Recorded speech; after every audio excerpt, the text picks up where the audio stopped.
My name's Callum and this is a review for treestuff.com on the DMM gear bag. So this is a 6 litre bag that's got a little loop on the back to clip onto your harness. It then has gear loops off it.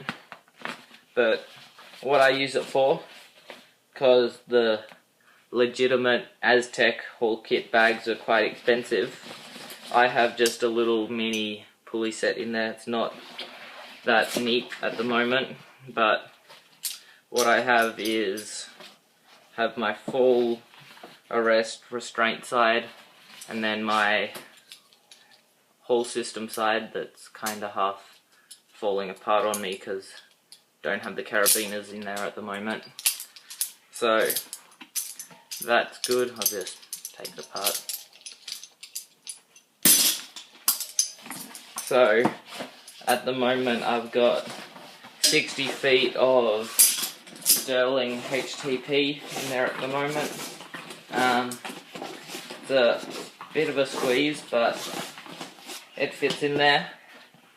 The bag gets quite heavy, but when it's empty it can squash down quite small.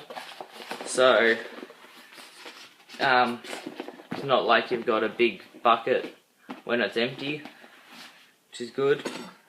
So yeah, this is I use this as my bailout rescue bag, but there's a million other uses you could use this for.